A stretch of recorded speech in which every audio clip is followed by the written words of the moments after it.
ka lõputu suur, ma ei tea, universumi must auk, see teema nagu hirm.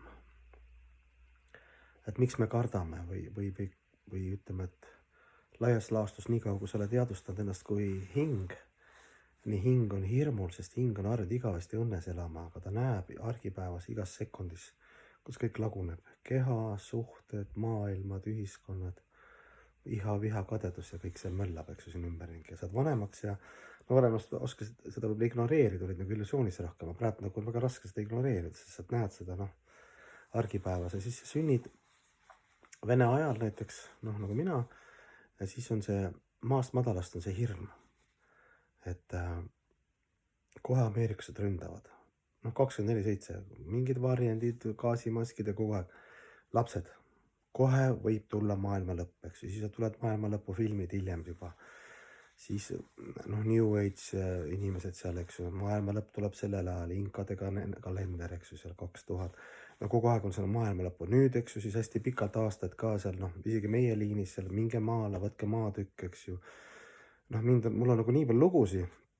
Kui ma isegi tulin nagu bhakti joogasse, siis seal läksin Vrindavaniga üks vanem pühendunud, et nüüd on kohe pekkis kõik, et näed, et siin on pühakirjades ütlused, et osta ruttu Himaalajasse maa ja ma ka noor mees nagu.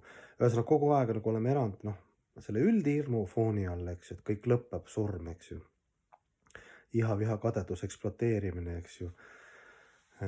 Hirm, et mind ei armastata sellise, nagu ma olen ja nii edasi.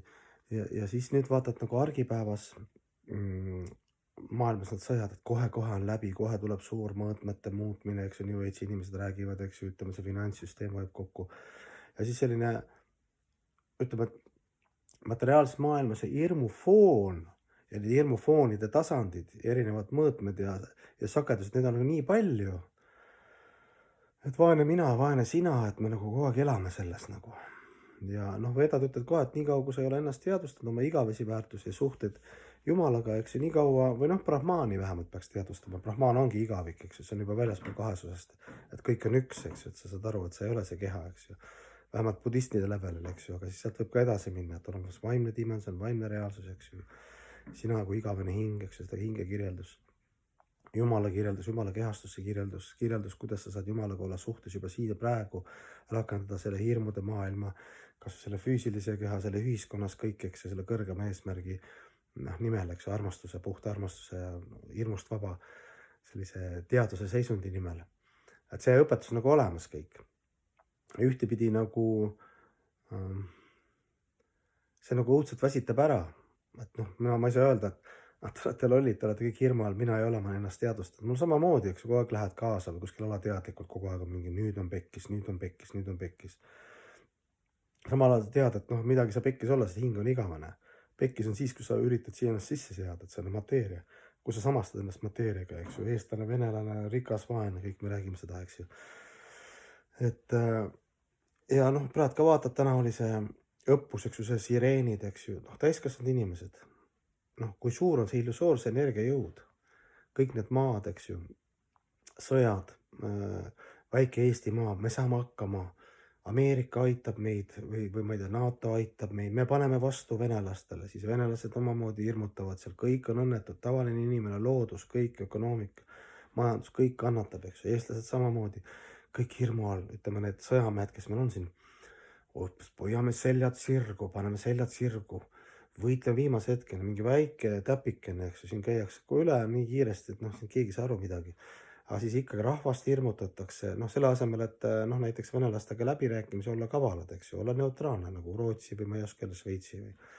Välismaaga hästi läbi saada, samal ajal venelastega mitte tülitseda. Ei, me paneme vastu. Et kui haiged kui rumal ja haige peab inimene olema, kas või ajalooliselt või filosoofiliselt või praktiliselt või statistiliselt üldse sellist rida ajada nagu.